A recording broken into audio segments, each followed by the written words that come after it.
tout le monde, j'espère que ça va. On se retrouve pour une vidéo chat and draw. J'ai pas mal de choses à vous raconter. Il y aura pas mal de changements sur ma chaîne et je voulais vous en parler. Je voulais le faire en dessinant. Je trouvais plus sympa de dessiner que de vous montrer ma tête tout simplement. Je vous fais un petit récapitulatif très rapide de ce que j'ai fait. Tout simplement j'ai utilisé mes brushes pour faire le contour avec de l'eau et j'ai dessiné comme d'habitude avec mes paper mat. Voilà, comme ça au moins vous savez exactement comment tout ceci a été fait. Concernant mes feutres, je vous ferai tout simplement une vidéo où je vous explique un petit peu plus comment ils fonctionnent, comment je les utilise et tout. Je veux d'abord juste bien profiter de savoir les manipuler, etc. avant de vous faire une vidéo complète. Donc on va commencer pour le dessin. J'ai vu ce style de vidéo chez Colornella comme d'habitude. Je vous en parle beaucoup en ce moment. Sa vidéo est en barre d'infos où elle aussi en fait un mais version coloriage et où elle du coup j'ai découvert qu'on pouvait en profiter pour papoter etc. Et comme j'avais pas mal de choses à vous dire, je trouvais que c'était le deal plutôt pratique. Je suis pas du genre à savoir facilement faire deux choses en même temps quand c'est des trucs comme ça, donc j'espère que je vais m'en sortir et je vais pas trop galérer. Bon, l'avantage du mandala c'est que j'ai pas besoin de réfléchir énormément étant donné que les formes me viennent vraiment rapidement en tête. C'est pour ça que j'ai décidé de le faire version dessin et non pas version coloriage, parce que ça je suis beaucoup moins forte. Vous l'avez sûrement remarqué, je n'ai pas fait de vlog atelier sur ma chaîne depuis plusieurs semaines. Tout simplement parce que j'ai décidé de vraiment lever le pied sur les vlogs ateliers. Alors personnellement j'adore ça, vraiment le vlog atelier c'est quelque chose qui m'éclate. Je trouve ça trop sympa à regarder, je trouve ça trop sympa à faire, à réaliser. Même à monter en fait, ça me rend compte à quel point je peux être productive et surtout ça m'aide à l'être encore plus. Mais en fait on ne va pas se mentir, quand on fait un vlog atelier, quand on filme absolument tout ce qu'on fait, c'est vraiment très difficile en fait de pouvoir faire autant de choses que ce qui était prévu. J'entends par là que forcément le temps de toujours mettre la caméra, de prévoir des beaux plans, de faire en sorte que la luminosité soit bonne. Donc à partir de là, il faut changer les éclairages, etc. Et bien tout ça, en fait, ça prend un temps fou. Et tout simplement, je me suis rendu compte que j'avais plus le temps. C'est moche à dire, mais c'est comme ça. En fait, vraiment, j'ai beaucoup de mal en ce moment à associer en fait mon boulot en école et mon boulot de mon entreprise. Vraiment je galère en fait tout simplement. Je vais vous faire un petit zoom comme ça vous allez un peu mieux voir. Et je vous retire un pour faire un à la fois. Pouf, donc je disais, en fait vous êtes beaucoup à me dire que je suis une machine, que je fais beaucoup de choses machin et tout. Oui mais clairement je suis tout le temps fatiguée en fait. C'est vraiment sportif en fait pour moi de faire ça. Je fais au mieux parce que ça me fait plaisir, mais c'est vrai que c'est très compliqué de pouvoir gérer les deux, etc. Je me suis rendu compte que par exemple lorsque je préparais mes commandes, eh bien je mettais facilement 2 heures à les préparer quand je filmais tout, plutôt qu'en fait en réalité je devrais mettre 1 heure maximum, etc. Donc du coup voilà, j'ai décidé de lever le pied sur les vlogs ateliers pour pouvoir en fait faire d'autres choses à côté que de passer mon temps à régler ma caméra, à faire les montages, parce qu'on va pas se mentir, les montages des vlogs ateliers c'est souvent 4-5 heures voire plus de vidéos à traiter et ça prend beaucoup de temps à faire, il faut le temps de tout charger. Si vous faites des vidéos, vous savez exactement de quoi je parle. J'espère que vous voyez et qu'il n'y a pas ma grosse main qui empêche le focus de se faire. J'avais envie de dire dites-le moi, mais forcément ce sera trop tard. Mais voilà, donc du coup, je lève le pied sur les vlogs ateliers. J'ai pensé à faire un vlog atelier par mois. Je trouve que pour le moment c'est pas mal. Je verrai par la suite si j'en fais plus que ça ou pas. Mais pour le moment c'est vrai que je trouve que c'est un bon compromis. Ça permet de continuer de mettre des vlogs ateliers pour ceux qui adorent ça et aussi, parce que oui je le fais pour moi, et aussi pour moi qui adore ça, ça me permet de continuer d'en faire parce que voilà, ça me plaît beaucoup d'en tourner. Et en même temps, ça me permet de pouvoir avoir un minimum de vie à côté. Parce que je vais pas vous mentir que ma vie, c'est boulot, boulot, boulot. Je cumule 28 heures en école et combien d'heures ici? Mon Dieu, je ne sais pas, je ne compte pas. Mais je suis en termes général à un bon 70 heures, 80 heures par semaine, les deux boulots cumulés. Et bah, il n'y a pas de secret, hein, je suis fatiguée, etc. Donc voilà, c'était vraiment pour la partie vlog atelier. Je voulais vraiment vous expliquer un petit peu tout ça. Et tout simplement vous expliquer pourquoi les vlogs ateliers se feront rares sur ma chaîne. Pourquoi tout simplement, voilà.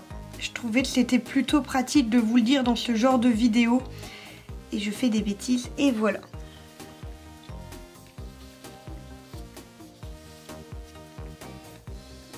Je voulais en fait vous expliquer tout ça lors de mon prochain vlog atelier que je suis en train de préparer. Mais en fait, tout simplement, j'ai pas mal de choses à vous montrer et à vous dire dans ce vlog atelier. Et j'avais peur que ce soit un vlog atelier un peu trop blabla, vous voyez, des fois j'en fais. Et c'est beaucoup de blabla plus que de choses réelles de mon atelier. J'aime pas trop ça. Mais en même temps, quand on a pas mal de choses à dire, c'est pas toujours évident. Donc voilà, je pensais en fait faire au niveau de mes vlogs ateliers, comme désormais il n'y en aura plus qu'un par mois, je pensais vous faire en fait la minute créateur. Donc la minute créateur, qu'est-ce que c'est?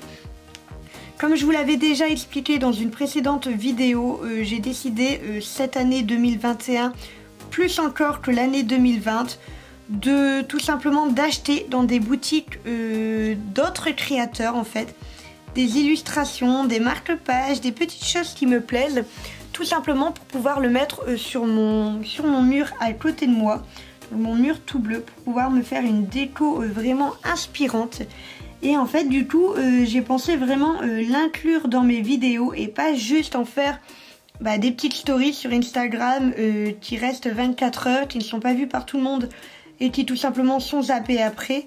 Donc je me suis dit que ça pouvait être sympa de faire vraiment le mois du créateur, la petite minute créateur, où en fait dans mes vidéos vlog, je prends tout simplement le temps de vous montrer sur quelle boutique j'ai craqué, comment s'est déroulée la vente, etc. Je vous rappelle que j'ai une vidéo faite pour que vous partagiez vous-même vos boutiques, c'est là-dedans que je puise en fait tout simplement. Il m'arrive d'avoir des coups de cœur en fait tout simplement en parlant avec vous. En fait quand je parle avec vous sur Instagram, j'aime beaucoup regarder vos stories quand vous en avez, j'aime bien savoir à qui je parle tout simplement. Et en fait du coup je tombe parfois sur des créations que vous partagez et qui me font complètement craquer. Mais c'est vrai que généralement je pioche par rapport à ce que vous m'aviez mis en dessous de ma vidéo. Donc du coup n'hésitez pas à mettre du coup votre petite pub concernant votre boutique en dessous de la vidéo, parce que c'est là-dessus que je vais voir.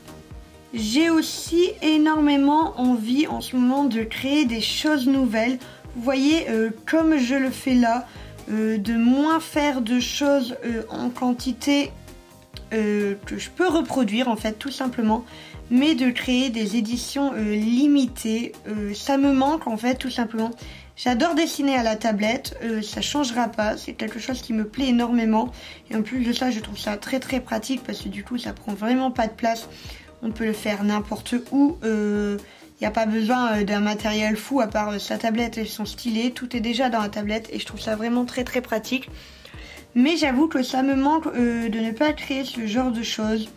J'ai été énormément bloquée par le fait que généralement quand je crée des pièces uniques, eh bien au niveau de la boutique c'est pas ce qui plaît le plus. En fait si vous voulez j'ai vraiment une partie de mes abonnés qui adorent ça, mais la majorité présente en fait préfère ce qui est en numérisé pour avoir du coup des prix beaucoup plus réduits. Et c'est pour ça que j'ai beaucoup focalisé par rapport à toute cette gamme de dessins.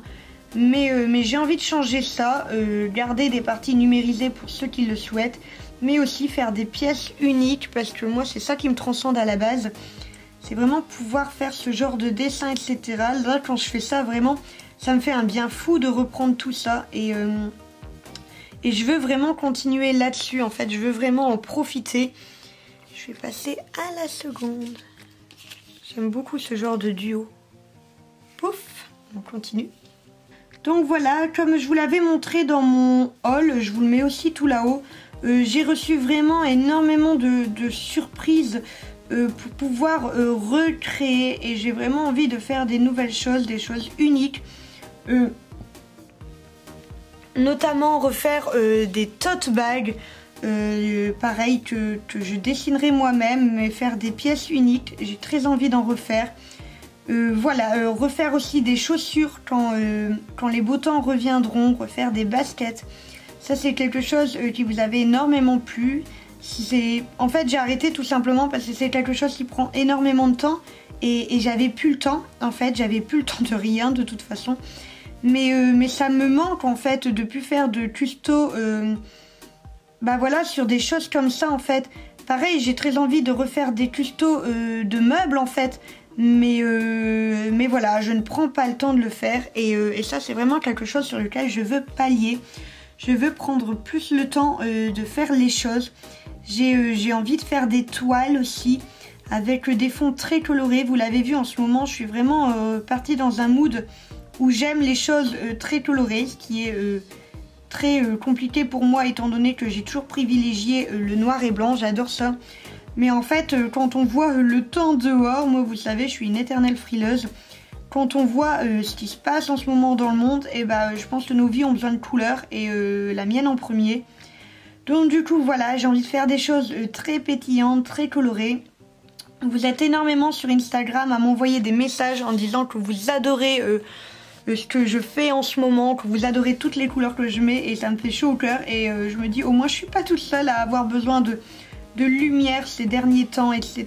Donc voilà, ça c'était vraiment un objectif dont je voulais vraiment vous parler parce qu'en fait tout simplement sur ma chaîne désormais je vais un peu remettre comment dire les choses là où elles étaient, c'est à dire que je m'étais beaucoup étalée ces derniers temps, je faisais beaucoup de choses mais très peu de mandalas au final et j'ai envie que ça reprenne en fait tout simplement. J'ai envie de me recentrer sur le mandala, de revenir à la source en fait, de faire en sorte que ce qui vous a plu sur ma chaîne aux premiers abords, eh bien c'est ce qui reviendra dorénavant.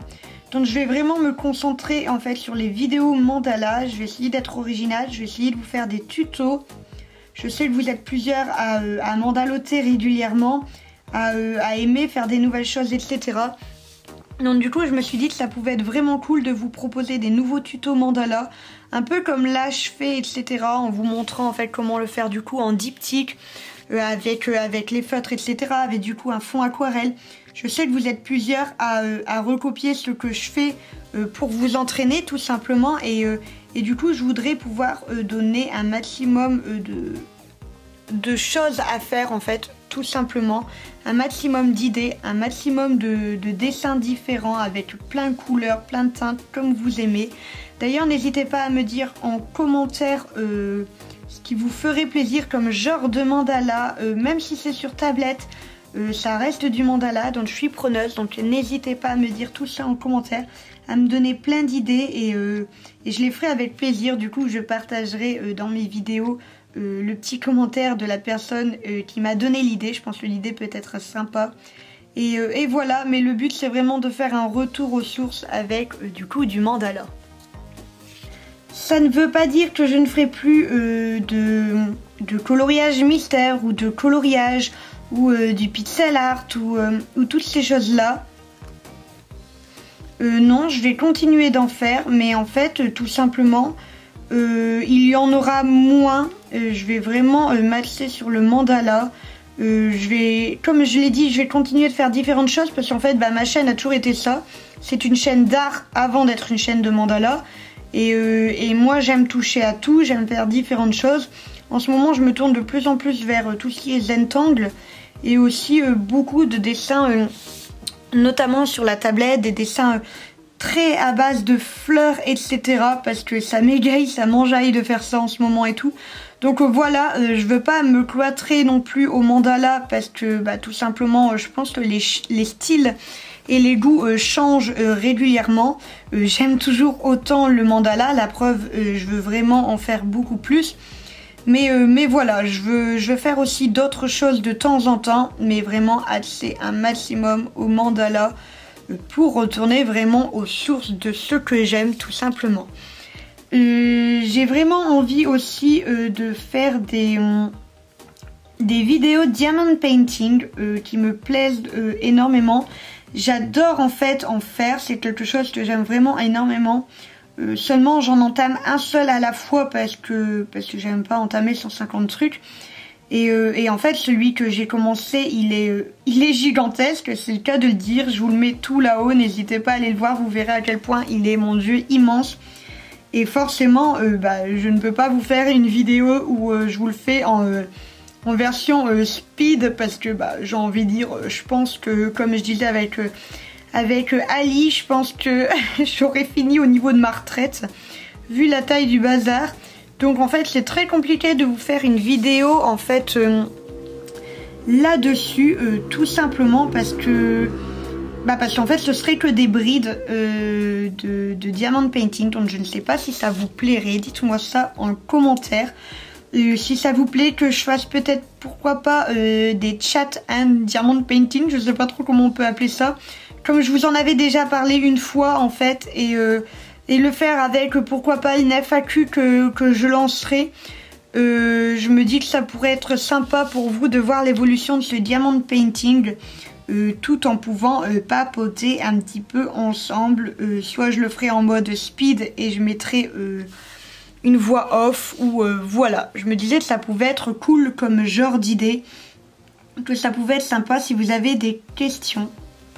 D'ailleurs concernant les questions, j'avais Jake Andre qui me demandait si j'avais beaucoup d'artistes qui m'inspiraient sur les réseaux sociaux. Alors oui, comme je vous l'ai déjà expliqué dans une vidéo où je parle de comment s'inspirer et tout, je m'inspire tout le temps énormément de ce que je vois en fait. Je peux passer des heures et des heures à passer d'un compte à un autre, etc. Et c'est aussi comme ça parfois que je tombe sur vos comptes et que je vois ce que vous créez. Parce que tout simplement en fait j'adore, et d'une idée vient une autre, etc. Et c'est comme ça que moi je fonctionne. Je le fais toujours à ma sauce parce que je pense que de toute façon mon mandala est assez reconnaissable d'autres.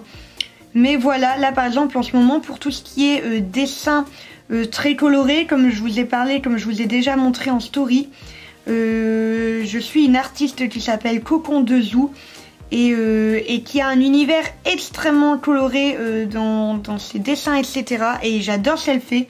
Je trouve ça extrêmement inspirant et je m'inspire énormément d'elle par rapport aux teintes qu'elle utilise, aux nuances qu'elle utilise dans ses dessins. Je trouve ça vraiment très très beau et je pense que c'est important de trouver des artistes qu'on aime et qui nous permettent d'avoir de l'inspiration. Parce que en fait, quand on regarde, je n'ai absolument jamais eu de panne d'inspiration ou de moment en fait de syndrome de la page blanche totale qui dure, enfin forcément j'en ai déjà eu qui ont duré 1 ou 2 jours, mais en termes général en fait j'ai toujours plein d'idées dans ma tête et c'est vrai que j'ai jamais eu de panne d'imagination et je pense que ça m'aide beaucoup. J'ai aussi 16 couleurs qui me demandent de nous parler de mon imprimante et de ma machine à découper les stickers. Alors je vais pas trop m'étaler là-dessus parce que mon imprimante, vous la voyez régulièrement. Je pense que Darty le fera mieux que moi ou que tous les magasins la vendant. Il faut savoir qu'en barre d'infos, j'ai mis absolument toute la description de mes machines. Pareil pour ma scan and cut pour découper, donc je vous laisse aller voir vous-même la description des trucs.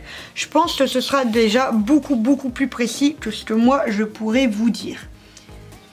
Et voilà, j'en arrive à ma signature. Je suis contente, j'ai dit tout ce que je voulais dire. J'ai répondu, pouf, si je vous montre pas ma signature ça n'ira pas. J'ai répondu aux 2 petites questions qu'on m'avait posées, donc ça fait plaisir. Et voilà, du coup ce petit diptyque est prêt et je le trouve très sympa. Ce que je vais faire, c'est que je vais tout de suite le prendre en photo, le mettre dans un cadre surtout, pour vous montrer ce que ça donne, le prendre en photo et ensuite il finira sur ma boutique. Donc si vous voulez un petit dessin vraiment fait main comme vous l'avez vu, là pour le coup vous pouvez pas dire que c'est pas du fait main. Mais du coup voilà, il est fait sur du papier 360 grammes aquarellable. Vous l'avez vu du début à la fin, je suis vraiment très contente du rendu. Donc voilà, j'arrête de blablater du coup, j'espère que cette vidéo vous a plu. N'hésitez pas à me dire en commentaire ce que vous pensez de ce genre de vidéo, chat, etc. Je suis contente parce qu'elle n'a pas duré non plus trop longtemps, ça c'est plutôt cool, c'est limite des vidéos d'1 heure, je suis pas forcément fan. Et ça m'a permis de pouvoir discuter avec vous de certains points très importants qui me tenaient vraiment à cœur. Je vous attends en commentaire pour me dire tout ce que vous pensez de tout ça.